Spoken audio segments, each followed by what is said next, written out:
당장 연준의 의사록부터 짧은 간격으로 시장에 대한 전망이 바뀌는 상황에서 매크로를 예측하고 투자에 임한다는 것은 쉬운 일이 아닐 것 같습니다.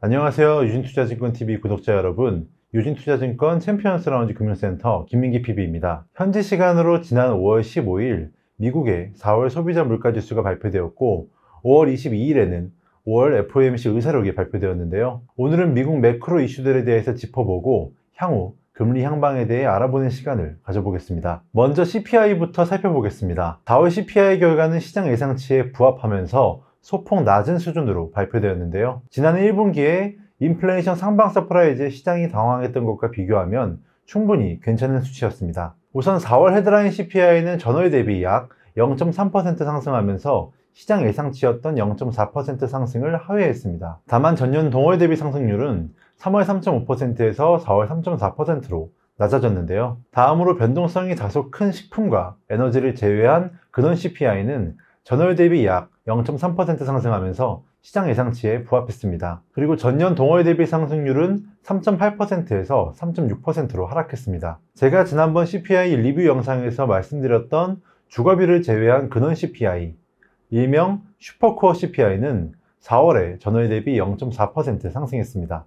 여전히 가파른 상승 속도이긴 하지만 2월 대비 3월 상승분보다 3월 대비 4월 상승분이 둔화된 점은 고무적이라고 평가할 수 있겠는데요. 개인적으로 조금 우려스러운 것은 주거비의 경우에 전월 대비 0.4% 상승하면서 여전히 높은 수준을 유지하고 있는 겁니다. 거기에 전년 동기 대비로는 5.5%가 오르면서 연준이 인플레이션 목표 달성을 위한 주거비 상승률을 예상하고 있는 3.5%를 크게 상회했습니다. 우선 주거비를 중요하게 생각하는 이유는 주거비가 CPI의 3분의 1 이상을 차지하고 있기 때문으로 그만큼 큰 영향력을 행사하고 있습니다. 현재까지 계속되고 있는 미국의 타이트한 노동시장으로 인한 임금 하락의 둔화가 임대료에도 영향을 주기 때문에 지금과 같은 고용시장이 계속된다고 가정하면 주거비는 올해에도 시장의 예상보다 높은 상승률을 유지할 가능성이 있다고 개인적으로 생각합니다. 이번 CPI 결과는 여전히 연준의 목표를 훨씬 상회하는 수준이지만 헤드라인 CPI의 하락으로 인해 시장에 안도감을 주었다는 시장 참가자들의 판단하에 뉴욕 증시는 발표 이후 역대 최고치를 기록하기도 했습니다. 하지만 CPI 발표 이후 일주일 뒤인 5월 22일 발표된 FOMC 의사록을 보시면 연준은 생각보다 디스인플레이션 과정이 더딜 수 있다는 우려를 나타냈습니다. 의사록을 한번 살펴보면 참가자들은 중기적으로 인플레이션이 2%로 돌아갈 것으로 예상했지만 디스인플레이션 과정이 지금까지 예상했던 것보다 더 오래 걸릴 수 있다고 얘기했습니다. 그리고 몇몇의 참가자들은 노동 수요와 공급이 균형을 이루면서 임금 상승이 둔화되고 경제활동 참가 증가와 이민 증가로 인해서 주거비를 제외한 근원 서비스 인플레이션이 둔화될 수 있다고 언급했는데요. 결국 노동시장의 균형이라는 열쇠가 현재의 인플레이션 상황을 쥐고 있다고 해석할 수 있겠습니다.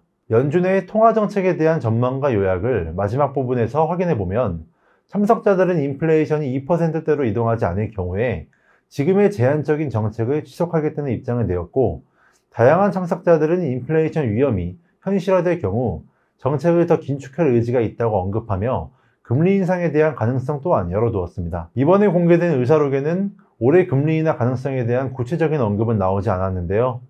지난 3월 19일에서 20일에 진행된 의사록에서 참석자들이 이번 긴축 사이클에서 정책금리가 정점에 도달했을 가능성이 높다고 판단했고, 거의 모든 참가자들이 경제가 예상대로 발전한다면 올해 어느 시점에서 정책을 덜 제한적인 스탠스로 전환하는 것이 적절할 것이라고 판단했다라고 나온 것과는 상당히 대조적인 모습이라고 생각됩니다. 개인적으로 지금 같은 금리 상황이 오랜 기간 지속되고 있음에도 주거비 CPI가 쉽게 잡히지 않는 모습을 보면 정책 기조에 의구심이 생길 수 있는 구간이 아닐까 생각이 되는데요.